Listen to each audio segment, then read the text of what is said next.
हम में से ज़्यादातर लोगों को नहीं पता है कि हमारे ब्रेन के अंदर क्या चल रहा है। ब्रेन साइंटिस्ट ने हमारे ब्रेन के बारे में कई सारी चीज़ें डिस्कवर की है जिसके बारे में हम सबको पता होना चाहिए। एग्जाम्पल के लिए किसी भी चीज़ को हम कैसे सीखते हैं, नींद और स्ट्रेस का हमारे माइंड पर क्या असर होता है, मल्टीटास्किंग एक मिथ क्यों है, हम किसी भी चीज़ को इतना जल्दी क्यों भूल जाते हैं, भूलना आसान क्यों है और याद रखना मुश्किल क्यों है, क्या मेल और फीमेल के ब्रेन अलग अलग तरीके से काम करते हैं। ऐसी कई सारी चीज़ें जो कि साइंटिस्ट ने हमारे लिए डिस्कवर की है जिसके बारे में हम सबको पता होना चाहिए ताकि हम जितना कर सकते हैं उतना कंट्रोल हम हमारे ब्रेन पर कर पाए। देखो, हमारी लाइफ में जितनी भी प्रॉब्लम्स हैं उन सब प्रॉब्लम की जड़ हमारे दिमाग का सोचने का तरीका, और अगर आपको इन प्रॉब्लम को खत्म करना है तो आपको अपना सोचने का तरीका बदलना होगा, और ये तभी संभव है जब हम हमारे ब्रेन के जरूरी रूल्स को समझेंगे। और इसीलिए आज हम बात करेंगे डॉक्टर जॉन मेडिना की एक कमाल की बुक ब्रेन रूल्स के बारे में। जॉन मेडिना एक मॉलिक्यूलर बायोलॉजिस्ट है जिन्होंने इंसानी दिमाग पर काफी रिसर्च करने के बाद ये बुक लिखी, और इसी बुक में ऑथर ने ब्रेन के 12 रूल के बारे में बताया है जिन्हें फॉलो करके हम अपने स्टडी करने, सीखने और काम करने की परफॉर्मेंस को नेक्स्ट लेवल पर ले जा सकते हैं, और हम हमारे डेली लाइफ में उन तमाम चीज़ों को आसान बना सकते हैं जो हमारे लिए मुश्किल है। तो चलिए अब हम बात करते हैं उन ब्रेन रूल्स के बारे में। तो पहला रूल यहाँ पर आता है एक्सरसाइज। एक्सरसाइज से हमारे ब्रेन की पावर बढ़ती है। कुछ साइंटिस्ट ने लोगों के 2 ग्रुप्स पर एक रिसर्च की जिनकी लाइफस्टाइल एक दूसरे से बिल्कुल अलग थी। ग्रुप ए में वो लोग थे जो कि फिजिकली बहुत ज़्यादा एक्टिव थे और डेली एक्सरसाइज करते थे, और वहीं ग्रुप बी में वो लोग थे जो कि ना तो एक्सरसाइज करते थे और ना ही फिजिकली एक्टिव रहते थे। और रिसर्च करने के बाद रिसर्चर ने ये पाया कि ग्रुप ए की ब्रेन पावर ग्रुप बी के मुकाबले में ज़्यादा थी। और डॉक्टर जॉन मेडिना ये कहते हैं कि हमारा ब्रेन एक बॉडी के साथ में बनाया गया था जो कि हज़ारों साल पहले 20 किलोमीटर रोज चलती थी। इसलिए जब हम एक्सरसाइज करते हैं तब हम ज़्यादा अच्छा परफॉर्म कर पाते हैं, और ऐसा इसलिए होता है क्योंकि जब हम एक्सरसाइज करते हैं तो हमारे ब्रेन में ऑक्सीजन पहुंचती है जिससे कि हमारे ब्रेन को ऑक्सीजन और ग्लूकोज दोनों मिलते रहते हैं, और हमारे ब्रेन में जितने भी टॉक्सिक इलेक्ट्रॉन होते हैं वो सारे बाहर निकल जाते हैं। नेक्स्ट रूल है सर्वाइवल। ये रूल कहता है कि इंसानों को लाखों साल लग गए ये पावरफुल ब्रेन बनाने के लिए। हमारे ब्रेन ने सर्वाइव करना सीखा है, अदरवाइज हो सकता था कि आज आप ये वीडियो नहीं देख पाते। कोई भी इंसान चाहे कितना भी गरीब क्यों ना हो वो सर्वाइव कर ही लेता है। इंसानों का ब्रेन एक सर्वाइवल टूल है जो कि समय के साथ में इवॉल्व हुआ है, यानी कि विकसित हुआ है, और ब्रेन की इवोल्यूशन ने ही हमें लोगों की भावनाओं को समझने, कम्युनिकेट करने और दूसरे काम करने के लिए सक्षम बनाया है। यदि हम लोगों को नहीं समझते तो एक समाज नहीं बनता, और कभी भी हम जानवरों से ऊपर नहीं उठ पाते। ऑथर कहते हैं कि इंसान इसलिए जिंदा बच सका क्योंकि उसने दूसरों के साथ कोऑपरेट करना सीख लिया। अगर कोई इंसान अपने टीचर या बॉस के साथ में सेफ फील नहीं करता है तो वो अपने स्टडी या फिर अपने काम में ठीक से परफॉर्म नहीं कर सकता। तुम्हारी वर्क प्लेस या क्लासरूम में एक दूसरे को इंकरेज करना और हेल्प करने का कल्चर होना चाहिए। एक दूसरे को समझना ही जिंदगी जीने का सबसे अच्छा तरीका है, और हमारे सर्वाइव करने का सबसे बड़ा रीजन यही है कि हमने समय के साथ सबसे स्ट्रॉन्गेस्ट ब्रेन डेवलप किया है, और इसलिए ऑथर ने कहा है कि strongest brain survive, not the strongest bodies. Rule number 3 कहता है every brain is wired differently. देखो, इस दुनिया में 7 अरब से ज्यादा लोग हैं और हर इंसान का ब्रेन अलग अलग तरीके से काम करता है, यानी कि आपको इस पूरी दुनिया में 2 ऐसे इंसान भी नहीं मिलेंगे जिनका ब्रेन पूरी तरह से सेम तरीके से काम करता हो। स्कूल में या फिर कई बार हमें बताया जाता है कि हम सबका ब्रेन एक जैसा होता है, बस मेहनत का फर्क होता है। कोई ज्यादा मेहनत करता है तो कोई कम मेहनत करता है, और ये बात पूरी तरह से गलत है।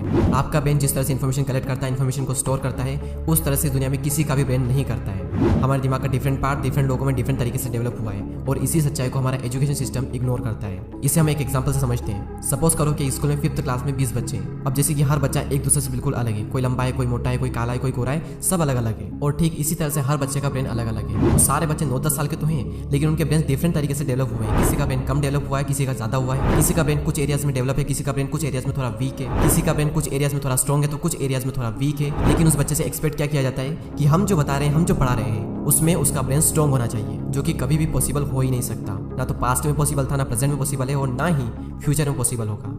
नेक्स्ट रूल कहता है we don't pay attention on boring things. हम इंसान बोरिंग चीज़ों पर ध्यान नहीं देते, हम सिर्फ उन्हीं चीज़ों पर ध्यान देते हैं जिसके पीछे हमारा इंटरेस्ट है या फिर कोई इमोशन जुड़ा हो। और ये रूल ये भी कहता है कि हमारा ब्रेन मल्टीटास्किंग के लिए नहीं बना है। हम एक समय में एक ही काम कर सकते हैं। आप कई बार ऑब्जर्व करोगे कि अगर कोई स्टूडेंट पढ़ाई कर रहा है और अगर उसके पास में फोन है तो उसी टाइम पर पढ़ाई भी करेगा, व्हाट्सएप चेक भी करेगा, इंस्टाग्राम भी चलाएगा, और इसी कारण उसका रिजल्ट भी इफेक्ट होगा।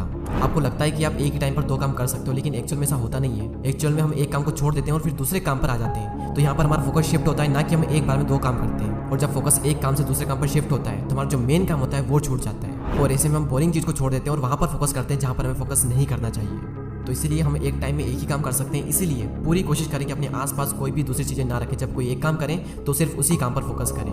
आप ये ना सोचें कि मैं ये भी कर सकता हूँ, मैं वो भी कर सकता हूँ। नहीं, आप कर तो सकते हो, लेकिन एक टाइम पर एक ही काम कर सकते हो, अदरवाइज दोनों काम आपसे नहीं होंगे।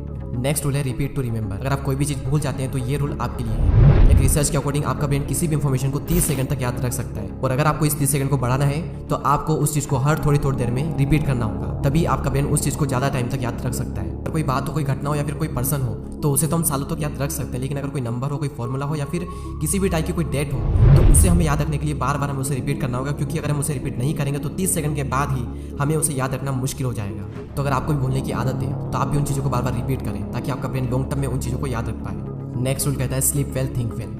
आपने कई बार ये सुना होगा कि ज़्यादा नींद लेना आलस की निशानी है, लेकिन इस बुक में बताया गया है कि अच्छी नींद लेना हमारी लाइफ का सबसे इंपॉर्टेंट पार्ट है। कम स्लीप लेने से हमारी अटेंशन कम हो जाती है और हमारी मेमोरी पर भी इसका नेगेटिव इंपैक्ट पड़ता है। एक रिसर्च ये बताती है कि नासा के साइंटिस्ट 26 मिनट का एक छोटा सा पावर नैप लेते हैं, जिसकी वजह से उनकी परफॉर्मेंस 34% तक इंक्रीज हुई है। तो अगर आप भी कभी दोपहर में टायर्ड फील करते हैं तो आप भी एक छोटी सी नैप ले लें और आप देखेंगे कि आपकी क्रिएटिविटी और आपकी प्रोडक्टिविटी दोनों ही इससे इंक्रीज होगी। और मजे की बात तो ये है कि हफ्ते में करीब 4 से 5 दिन तो मैं भी कभी न कभी बीच बीच में पावर नैप ले ही लेता हूँ और इससे मैंने एक बात ऑब्जर्व की है कि इससे मेरी प्रोडक्टिविटी काफी हद तक बढ़ी है। नेक्स्ट रूल कहता है stressed brain don't learn the same वे। ज़्यादा स्ट्रेस में रहना या फिर हमेशा चिंता करते रहना हमारे ब्रेन को और हमारी लर्निंग एबिलिटी दोनों को डैमेज करता है। हमारा जो ब्रेन है वो लॉन्ग टर्म में स्ट्रेस लेने के लिए नहीं बना है और इसलिए हमारा ब्रेन किसी भी तरह के स्ट्रेस को मैक्सिमम 30 सेकंड तक बिना किसी प्रॉब्लम के फेस कर सकता है। लेकिन वहीं अगर हम स्ट्रेस लॉन्ग टर्म में लेते हैं यानी कि 30 सेकंड से ज़्यादा का स्ट्रेस हम लेते हैं तो उससे हमारी लर्निंग एबिलिटी पर बहुत ज़्यादा इफेक्ट पड़ता है। और ना सिर्फ लर्निंग एबिलिटी बल्कि हमारा इम्यून सिस्टम, हमारी स्लीप की क्वालिटी, इवन ओवरऑल हमारी पूरी बॉडी पर इसका असर पड़ता है। स्ट्रेस में हमारे ब्रेन की परफॉर्मेंस जो है वो काफ़ी हद तक कम हो जाती है क्योंकि जब हम स्ट्रेस लेते हैं तो हमारे माइंड में 2 हार्मोन्स रिलीज होते हैं, कॉर्टिसोल और एड्रेनलिन से हिप्पोकैम्पस में सेल्स डैमेज होने लग जाते हैं और इससे हमें हार्ट अटैक तक आ सकता है। इसलिए स्ट्रेस लो ही मत, या फिर अगर लेना भी है तो थोड़ा बहुत स्ट्रेस लो, ज़्यादा मत लो, क्योंकि अभी जो आप स्ट्रेस ले रहे हो यही स्ट्रेस आने वाले टाइम में आपके लिए एक बहुत बड़ा स्ट्रेस बनने वाला है। रूल नंबर 8 है सेंसरी इंटीग्रेशन, यानी कि कुछ भी नया सीखने के लिए आप जितनी ज़्यादा अपनी सेंसर्स को इन्वॉल्व करेंगे उस चीज़ को आप उतनी ही तेज़ी से, उतनी ही अच्छे से सीख पाओगे। जॉन कहते हैं कि कुछ भी सीखने के लिए एक सेंस पर डिपेंड नहीं होना चाहिए। एग्जाम्पल के लिए अगर आप कुछ पढ़ रहे हो और आप चाहते हो कि पढ़ा हुआ आपको लॉन्ग टर्म के लिए याद रहे तो पढ़ते वक्त अपने आसपास कोई परफ्यूम का यूज़ करें या फिर किसी पर्टिकुलर फ्लेवर की चॉकलेट खाओ और जब भी आपको याद करना हो कि आपने क्या पढ़ा था तो दोबारा से उसी परफ्यूम को सूंघो या फिर उसी फ्लेवर की चॉकलेट खाओ, आपको वो चीज़ याद आ जाएगी। ये प्रैक्टिकल करके देखना और मुझे बताना कि ये काम करता है या फिर नहीं करता है। रूल नंबर 9 है विजन। हमारा ब्रेन पढ़ी हो या फिर सुनी गई इन्फॉर्मेशन के मुकाबले देखी हुई इन्फॉर्मेशन को जल्दी से याद कर सकता है क्योंकि हमारा जो ब्रेन है वो पिक्चर्स में सोचता है ना कि वर्ड्स में। आपको बायोग्राफी पढ़कर शायद ये पता नहीं हुआ कि आपने किस पेज पर क्या सिचुएशन पढ़ी थी, लेकिन अगर उसी बायोग्राफी पर आपने कोई मूवी देखी होगी तो आपको उसके सीन अच्छे से याद होंगे क्योंकि हमारा जो ब्रेन है वो इमेजेस में सोचता है। और इसीलिए जब भी आप कोई टॉपिक पढ़ो तो उसे विजुलाइज जरूर करें या फिर उससे रिलेटेड कोई भी चीज़ को आप माइंड में रखें ताकि वो जो टॉपिक आपने पढ़ा है उसे आप लॉन्ग टर्म में याद रख सको। नेक्स्ट रूल आता है जेंडर। ये रूल कहता है कि मेल एंड फीमेल का ब्रेन पूरी तरह से डिफरेंट होता है। मेंटल हेल्थ प्रोफेशनल सालों से बात बताते हैं कि मेल और फीमेल दोनों का ब्रेन डिफरेंट तरीके से इंफॉर्मेशन को प्रोसेस करता है। आदमी ज़्यादा अग्रेसिव होते हैं तो औरत ज़्यादा स्ट्रेस लेती है। आदमी ड्रग्स और एल्कोहल जैसे एडिक्शन का शिकार होते हैं तो वहीं औरतें अपने वजन बढ़ने के डर से हमेशा परेशान रहती है और हर 2 में से एक औरत आदमी के मुकाबले ज़्यादा डिप्रेस्ड होती है। रूल नंबर 11 है एक्सप्लोरेशन। हम इंसान बाय नेचर अपने आसपास की चीज़ों को एक्सप्लोर करने के लिए डिजाइन है।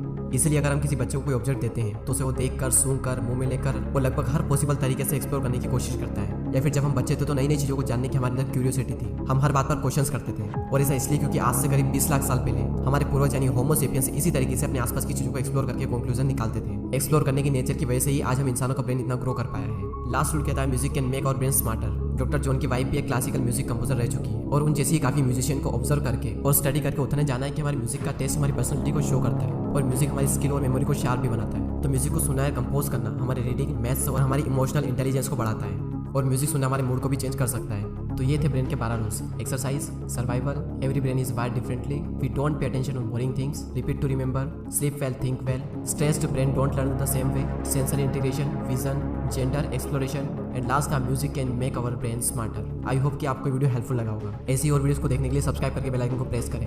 अगले वीडियो में फिर मिलेंगे। जय हिंद।